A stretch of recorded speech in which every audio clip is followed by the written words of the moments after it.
This program is part of the Infinite Potato Alliance. Visit us at infinitepotato.com. I'm Jared Stern. I think people should listen because we're desperate for attention right now. I'm also Jared Stern. This is what I like to call an exercise in benign narcissism. And you're Between Two Sterns.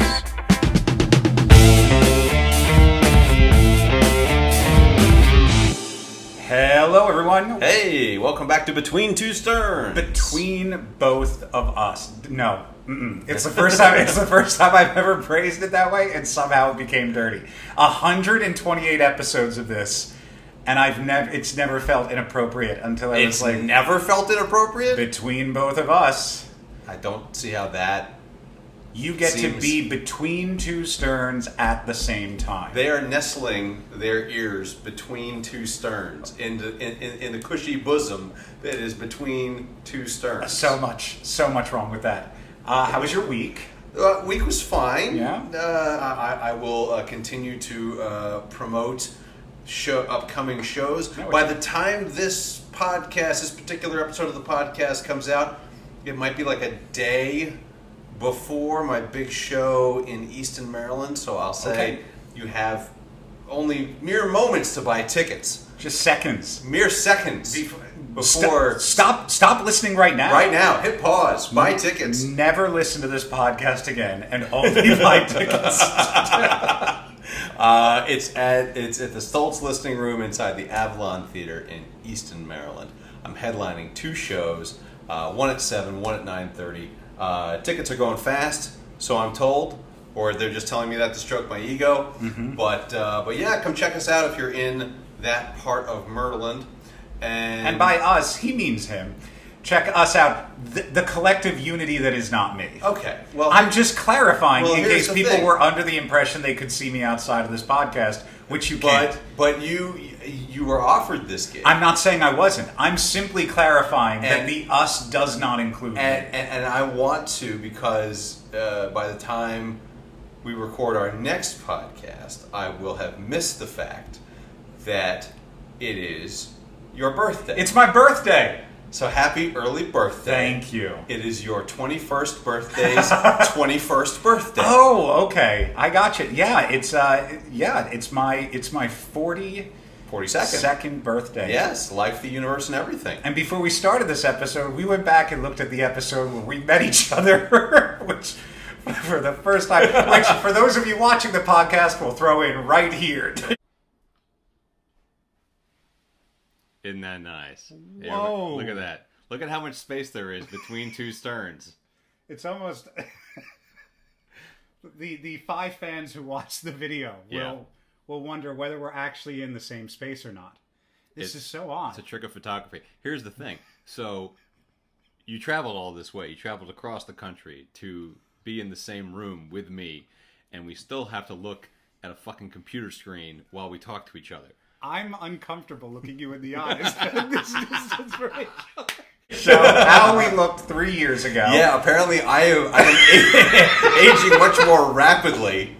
Apparently I am the portrait of Jared You're Stern. going full George Clooney, and I'm going full Brad Pitt in the Benjamin Button, going backwards at this point. Like, I'm aging for you, is what that seems. Yes. What it seems like. As I said, I feel like I made some sort of deal with a deity, and they were like, okay, he will age for you, but you won't remember any of this. And I was like, yeah, I'm good with that. Yeah, I don't remember much anyway. Well, I feel like you're maybe the other Jared Sterns are taking on the aging process for you. I'm outsourcing. You're aging vicariously through the other Jared Sterns. And you guys are welcome to stay young vicariously through me. Happy to take on that burden.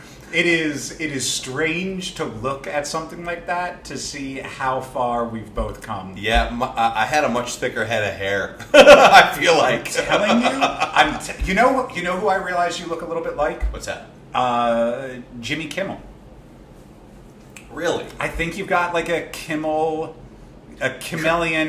vibe. A chameleon. Okay. So wait a minute. Currently? Yeah. Currently, Jimmy Kimmel. Interesting. Have you seen him recently? Yeah, I have. I've been watching Who Wants to Be a Millionaire. So I've been seeing his late night, very popular television show. I am a Colbert guy. Well, yeah, I watch him on YouTube, but it doesn't matter. I think you look a little bit like Jimmy Kimmel. Okay, Andrea, my lovely wife, says that I look like he's an MSNBC host, Ari Melber. Says I look like Ari Melber. Or that Ari Melber looks like me, which is why she likes watching Ari Melber. Wow. Because she gets to see me on television, kinda. That's actually really sweet. Yeah. That's really sweet. Another thing I wanted to say real quick before we get started with the actual episode is thank you to Dave White, number 13, on the Ancient and Esoteric Order of the Jackalope. Oh, yeah, okay. Sorry. Sometimes you'll start things and I won't know where they're going because I don't know ahead of time, so that's where the confused look on my face was.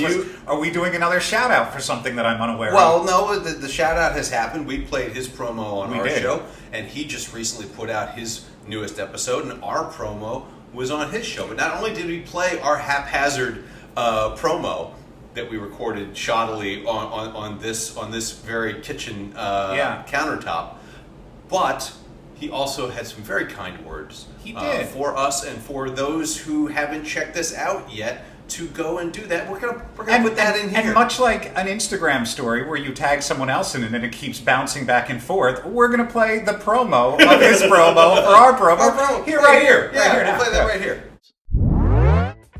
Sweet. We need a trailer. We need a what about us to give to him for what? We need to tell his audience about our show Between Two Sterns. We need to record a thing that tells people we're both named Jared Stern and we talk to each other on a podcast and we're comedians. That's exactly what we need to do. We don't even do that in the beginning of the fucking intro of our show. No, I understand. So how long is this thing supposed to be? I don't know, about 30 seconds. Okay. So is this something we need to make like a big deal about, or can I just put record on my phone and set it down in the kitchen and we could do it like right now? Yeah, sure, that's fine. So this is good enough? Good enough. I feel like that's kind of like the definition of our show, which is good enough. Yeah. Now, y'all know that I'm not usually a fan of banter podcasts, but I love Between Two Sterns. Jared and Jared have a great rapport and a fun energy, and also I can always tell which host is speaking. Jared Stern. You gotta love that. But like, if you're looking for banter podcasts, this is the best. You gotta go listen. And I can react and say that was great because I've actually heard that before. I've listened to that. Yeah. It's a good shout out. Yeah, and I think it's a great encapsulation of what we do. So if you are an avid listener who listens to our podcast, and you maybe have a difficulty describing our show to somebody else when you're recommending us. True. I would say take that little snippet right there and memorize it, and that's what you're going to tell people. I like the subtle hint that I don't think he was when he said, what I like about them is I can tell the difference between their voice. No. He had a joke there. The joke is I can always tell who's talking. Jared Stern. Right. I think the other subtext is everyone can tell the difference between us because one of us has a deep bravado. Yeah. You want to take that a little bit deeper? Sure. One of us has a deep bravado. Yeah. And the other one has a timbre to their voice that often shakes the high-end treble of the radio. One of the things I think that makes this show what it is, is that we are two Jared Sterns that run the gamut. Yeah. We encompass all things. We are all Jared Sterns to all people. True. Except for a success. Yes. We are the least successful of the Jared Sterns. And with that being said, I'd like to pivot into our topic today. Please. As I've started to do with good old Chat GPT, I just like to ramble the question into it. And here's how I'm going to shift up the prompt a little bit today. I'm going to hit the little record, and I'm going to go. So for this time, I'd like you to provide a topic that, for a podcast, that the two hosts can discuss. The two hosts are both named Jared Stern, have the exact same first name, exact same last name, spelled the exact same way. And I'd like you to give me 3 topics that the two of them might have differing opinions on with the knowledge that they have the same name. Let's make it very Jared Stern focused, if that's a possibility, and something that two Jared Sterns could discuss and maybe have opposing opinions about I it. think you're giving Chat GPT way too much goddamn credit, and I can't wait to find out what And it says. Chat GPT, that was the other Jared Stern who said that. When the robots take over, I just want you to know that this Jared Stern is very supportive of all of you, and thank you for all of your hard work. Yes, I for one welcome our insect overlords. Here we go. And processing. Memory updated. Here are 3 Jared Stern focus photos. Who is the real Jared Stern? Well, a lighthearted argument about who is the authentic Jared Stern. A lighthearted one. Opposing views, one Jared insists he's the original because of birth date. How should the name Jared Stern be pronounced? What should Jared Stern's signature move be? I don't like any of these. Yeah, like I said, ChatGPT can only do so much, and I don't know that just saying the fact that we have the same name is gonna really inspire ChatGPT. You know why? Because ChatGPT can't be inspired. It's a goddamn machine. It spits out what you put in. So, It would like to know what the Jared Stern Olympics would be. If there was a Jared Stern Olympics, okay. what events would exist in a Jared Stern Olympics? Wow. And how would people who may not be Jared Stern compete in these Olympics in order to determine whether or not they could hold the crown of the name Jared Stern? Interesting. So Jared Stern then becomes a title to aspire So a title, like if people were to compete, The gold medal is the gold medal being a Jared Stern. A gold name tag that says Jared Stern on it. Interesting. That's not bad. That's not bad. I don't know if I can come up with that shit on the spot. I don't know if I could either. 3 more, less Jared Stern focused, but still elements of Jared Stern. I think somewhat an event in which you don't win, but you are projected to win. So the level of disappointment one can reach. It's almost like a long jump kind of a thing. But you start out with your parents telling you how far you should be able to jump, and then you have to try to reach that goal, and then it's the well, he tried Olympics. Yes. Okay. The long distance, meh. All right. So here are the 3 non-Jared Sterns. Okay, what you got? I like this one. The unwritten rules of public spaces. Okay. So diving into what are the invisible social contracts that exist in different spaces, how you handle those types of things. Number 2 is what if you had to live in a TV show? I feel like I already live in a TV show. The writers have been fucking with my life continuously for 3 years. Yeah. I think in my TV show, I think it's an animated show because none of me ages. But I think for you, yours is a live action that continues. Yes.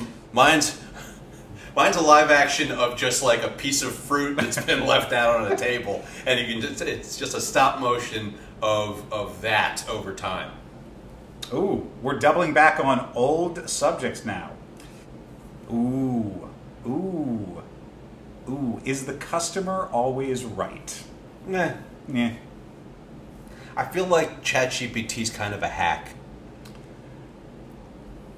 Is this our topic? No, I'm sorry. Is this- Listen, I have been against the idea of using ChatGPT. Well, what else do you want to use? I don't know. We could just come up with topics before the show. This has been listen. I understand that this new format. Okay. I understand that this new format is to kind of provoke on the spot arguments, discussions. Yeah. Relatable conversations. Sure. Right, which is a little different than us just kind of detailing what we've done over the course of a week, month, however long it's been between episodes. But I don't know. Okay, let's change it up. Let's pick a topic. You pick a topic. Well, yeah, but Well, now we're here, aren't we? ChatGPT's off the table. yeah. Here's the TV show. Jared picks a topic. All right. Well, tell you what. Why don't we? Let's see. Why don't we talk? Why don't we? What's a? See, I have. Hang on. I have the concept of an idea of a topic. Okay. Let's see. What's a hot button Jared Stern related topic? Here, how about this one? Let's try something a little bit different. Mm-hmm. I think that Let's go alternate timelines. Let's go what we imagine the other one could have done with their life based off of doing 127 episodes. What we imagine another path other than comedy could have been for us. Wow. Well, based off of what we know. Yeah, I mean, I think we kind of touched on this in the time travel episode. Sure. But we can take a deeper dive into it. I know you've had a lot of different. I've had every job possible. I've kind of fallen into the current jobs that I have had over the past 5 years, just because an opportunity kind of fell into my lap, and it's kind of started me on a track that has taken me here. So obviously, this was not something that I had planned. Right. Let's remove entertainment from it. Sure. Entertainment's off the table. Well, there are two then. You think that I would do, or you think that you would do? There are two that I could have ended up doing. Okay.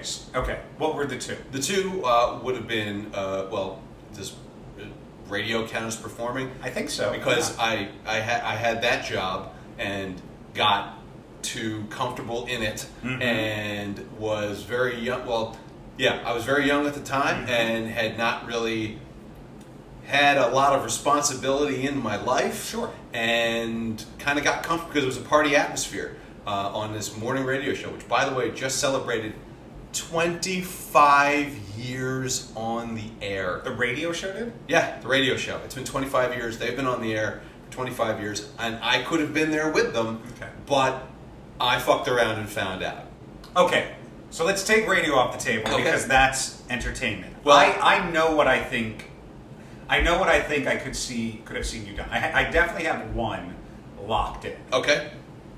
And I feel like there's another one that I'm kind of like circling the drain on, but I know for a fact one that I think... Circling the drain's a very interesting... Well, it's not a plumber. I don't think you're going to be a plumber. Not at all. I could have seen you being a teacher. Interesting. You know, that's... My mother always kind of encouraged me when I was kind of in between opportunities to get my... teaching license, to be a substitute teacher. I could have seen you being either a history or an English teacher, and I kind of lean towards history. I would lean more towards English if I had the choice. Only because I don't know enough stuff to teach anybody. I was leaning towards history because I know that you don't read. But you have to read about history. Okay, valid. I could see you. What I think I could really see you in is making it interesting for the class to take whatever knowledge source that you had, and then finding a way of making that interesting for a class. When I was in my youth, I was a summer camp counselor, so I do have experience working with children. Summer camp counselor was my other guess of what. Oh yeah. The other path that I could have taken. Yeah. But again, I have no head for business or for just. It took me a while to develop a work ethic. Oh yeah, I got that.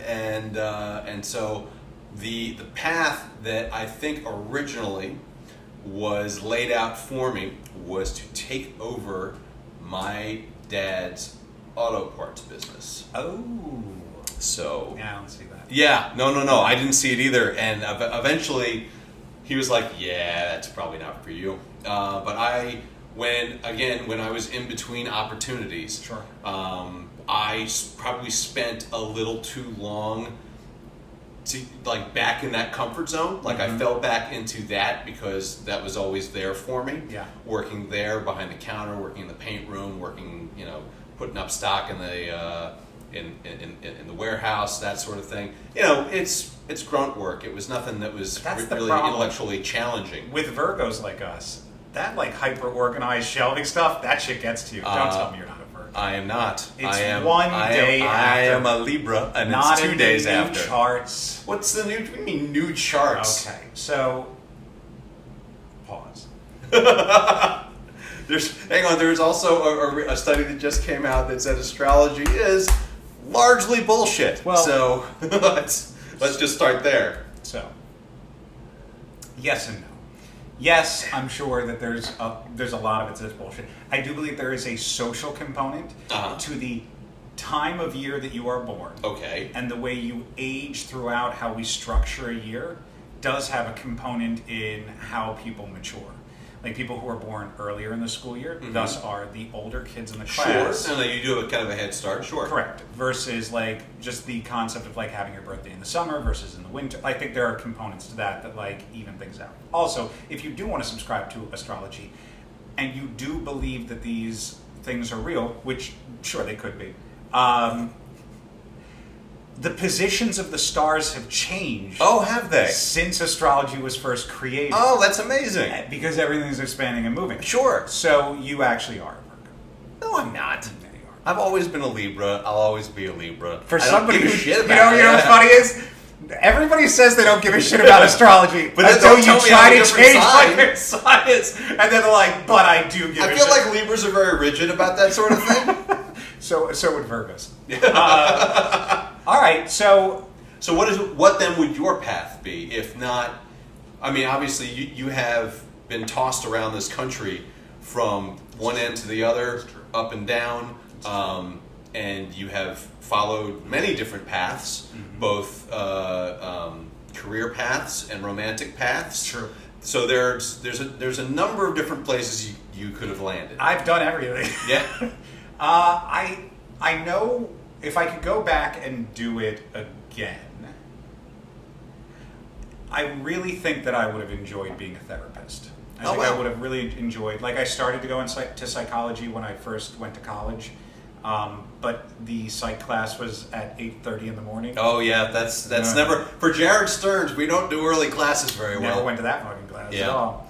But I really enjoy helping people. I really enjoy like getting into people, like understanding like why things are and how people are the way that they are. You are one of the most empathetic people I have ever met. Thank you. That's a problem. Gets into a lot of trouble. Yeah, it does. No, but I really like therapy. One of the areas that I almost went into and I had like a fun experience in junior high that I might share right now because we've got some time. Sure. Was law, becoming a lawyer. Oh, no kidding. Oh, that would have made my mom so proud. At least a Jared Stearns would have been a lawyer. Oddly enough, no Jared Stearns have been lawyers yet. None that we've found yet. Yeah.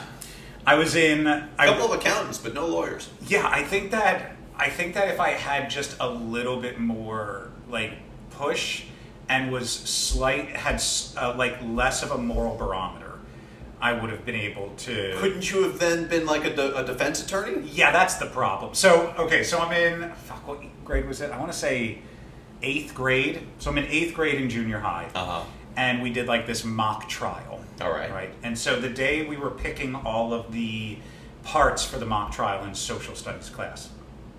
God, what the fuck was his name? Mr. Rogers? I know. Was my social studies teacher. We had an assignment that was due that day, and I didn't do that assignment. So I faked sick that day. Tale as old as time. So I faked sick that day, and I didn't come in. And I came in the next day, and he was pissed. He was like, "Why weren't you in class?" And I was like, "Oh, I was sick." And I think he knew. He was like, "Were you sick, or did you just not do the homework assignment?" I was like, "Well, regardless, I wasn't there." we can argue all day about the why, which is why you make a great lawyer. And I was like, "Why are you so upset about this?" And he's like, "Because we're doing a mock trial, and we picked roles yesterday, and I wanted you to be one of the lawyers because I had acted in all the school plays. Oh, so like actor, he wanted it to be like a thing, right? Sure. And so you'd make a great closing argument. He didn't know I did. So.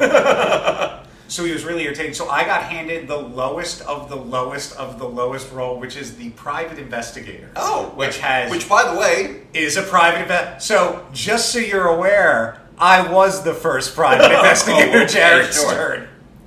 So this role does absolutely nothing. It's just a throwaway role, and it's like one of those school like mock trial packs where everybody gets a package of paper. Was this being performed? So. This one was going on in our classroom. What we found out was one of the other classes got picked to do their mock trial at the Doylestown Courthouse. Oh, wow. So it was going to happen at the Doylestown Courthouse, and 2 actual judges were going to sit up there with the 2 students who were picked to do whatchamacallit, to do prosecution and defense. Yeah, no, to do the to play the judges. We Okay. had 2 students play the judge or be the judges, and we had 2 actual or maybe one judge that was there to oversee everything.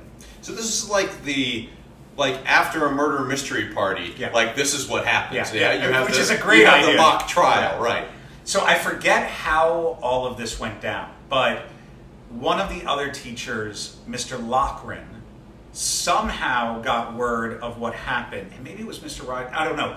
Regardless, It doesn't matter because no one knows who these people are. somehow, I think one of the students who was supposed to be one of the defense attorneys, the main defense attorney, got moved. Anyway, I was asked to guest in this other classroom as the defense attorney for this class, which made everyone furious because it was going to the courthouse. They made the decision. Sure. I think they swapped people around. And so I was the private investigator for my class, but I was the lead defense attorney for the other classroom. Wow. Right? Now, this irritated a lot of fucking people. Because I can I was imagine. definitely that student in school who did no work. Nope. And then showed up and was like, hey, you mind throwing my name on that? Like, really was not a great student. A lot of undiagnosed, like, ADD stuff. But, like... Tale as old as time. Yeah. So, the way we did it for the mock trial at the courthouse was we got props and everything. So Okay. the trial was very simple. A woman murdered her husband, or supposedly murdered her husband. Allegedly, murdered her husband. And then there were clues, like there was a knife, but her prints were not like super clear. There was a torn dress that was Okay. outside. That was one of her dresses that kind of connected. So it was ambiguous and vague enough that you didn't really know who did what. But the person who received so the girl who played the defendant knows in the packet whether she did it or not. Okay. And knows the through line. So I sit down with her and she goes, it turns like I know she did it. She's fucking guilty as shit. Like okay. And oh my god. But you have to defend her. I have to defend her. And then the prosecutor was this kid, Steve Mee. Great guy, really good guy, friend of mine, and just a genuinely good person, right? And he comes in like fucking week 1 of this. We have like 4 weeks to prep this. And comes in and goes, hey, my mom let us borrow her dress, and brings in a dress of his mom's to use for the thing. Like this thing, we have fake knives, we have bushes and bramble. The whole thing is super decked out. It's like it's like a run of Chicago. Right. Give them that old razzle dazzle. And so at this point, this is where the entire class starts getting pissed at me because You just walked into this. I'm not really doing much. Nope. I'm interviewing. I'm not really, as we're going through, I'm looking over the notes, and it gets up to Lochran that they're like, I don't think Jared's taking this seriously. Oh no. And I was like, and he pulls me aside, he's like, I was like, I'm taking this very seriously. He's like, because they're telling me that you're not like, and I was like, I'm pretty sure I have an airtight defense here. Like, I think at this point you need to trust me that like, I'm not going to go stand up in front of a bunch of people and fail. Yeah. So like, my goal is to win this case.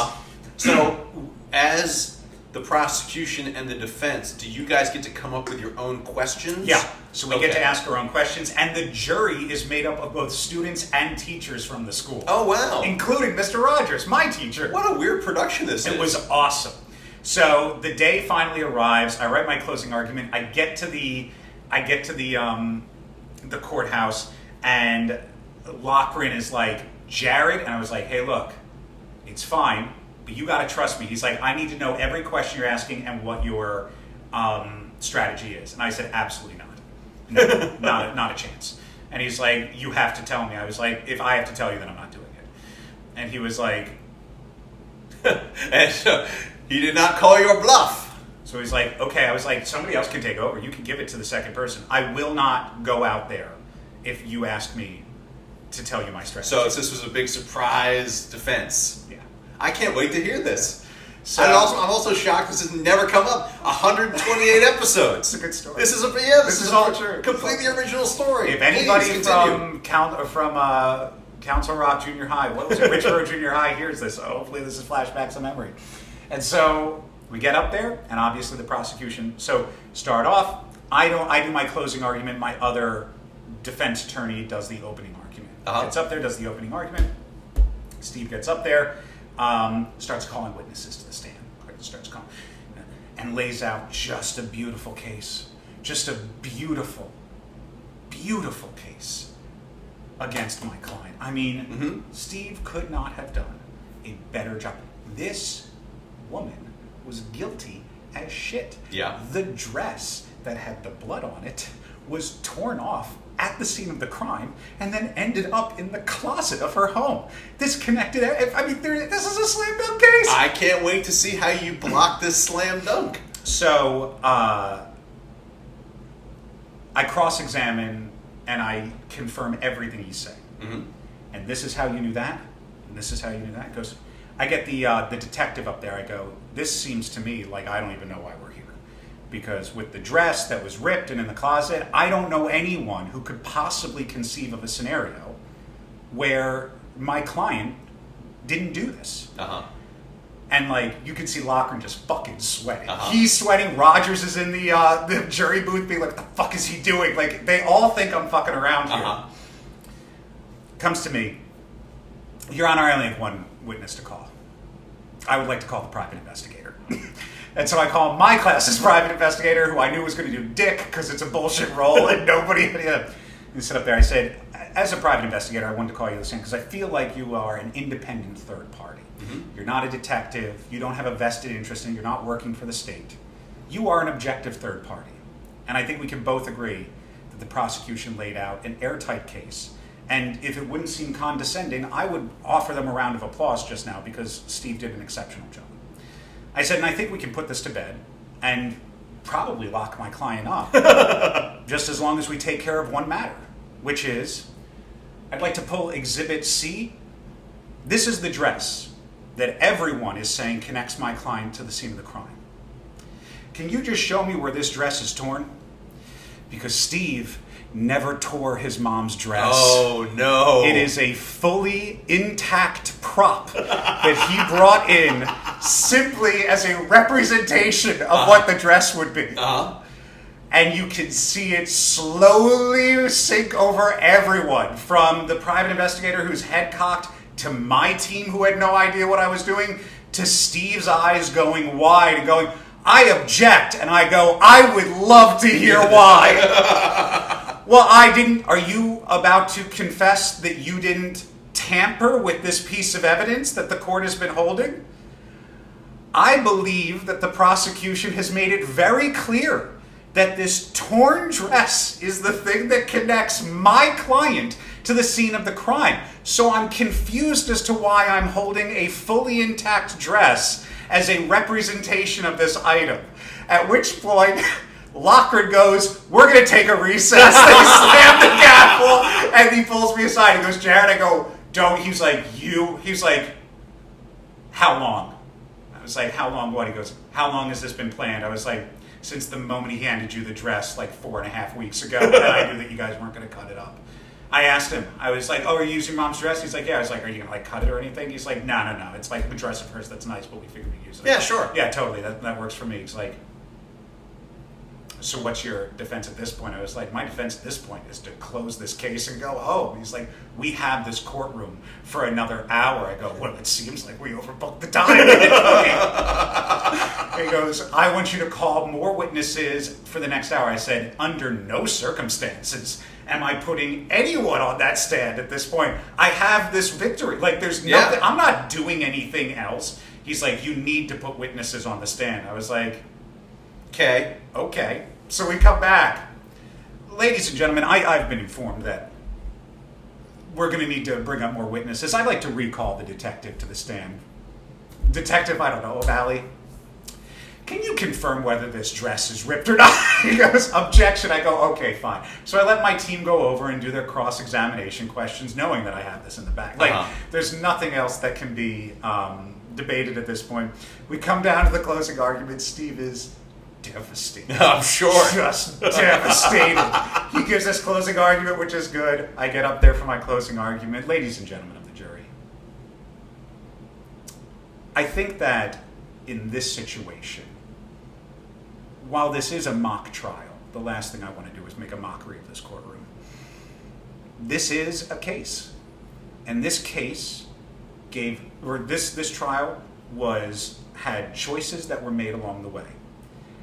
Is this not a representation of our justice system? where we have to take a look. Oh, we're putting the whole justice system on trial. Wow. Is not what we want it to be, not what we think it should be. We are obligated to go by the letter of the law. The case that was laid out puts a dress at the scene of the crime, putting my client at the scene of the crime. I even admitted it. The dress would link my client to the scene of the crime had it been ripped. But let us not sit here and go, oh, well, if it was ripped, she would have been guilty. If many things, many people would be many things. You know, I can't believe I remember this. This trial reminds me of a story I heard as a young boy. Oh, really? I'm all of 14, 15 years old. As a young boy, I heard this story. So, last week. Which, by the way, is a story I heard on an episode of The Practice, a week prior that I ripped word for word. About a young boy and a wise man. And the young boy comes to the wise man with his hands clasped together, like so, and said, "O wise man, inside my hands I hold a dove. Can you tell me if it's alive or dead?" The wise man says, "No, I cannot." And the boy says, "Well, why not? You said that you were the wisest man." And he says, "Because if I tell you that the dove is alive, you'll close your hand and kill the bird. But if I tell you the dove is dead, you'll open your hands and release it." Ladies and gentlemen of the jury, my client is in your hands. Wow. And that little murderer went free. You couldn't acquit. All thanks to the private investigator coming through. That's right. And so now... But in that moment, the serotonin, the dopamine rush off of that. I can imagine. Not doing anything the right way. And I remember at an early age being like, I'm way too good at this. Yeah. And I've just utilized my resources, which is me, to get this person off who shouldn't be off. This is not a skill set that should be applied unilaterally to everyone. So hang on, you decided your powers of persuasion were too great to be used in the actual legal system. That's correct. Or counterpoint, you were too fucking lazy to do the work to be a lawyer. How about that? I think, to both of your points, my powers of persuasion are better used for a podcast with another Jared Stern, and I'm too lazy to research a topic each week to talk about it. Exactly. About this.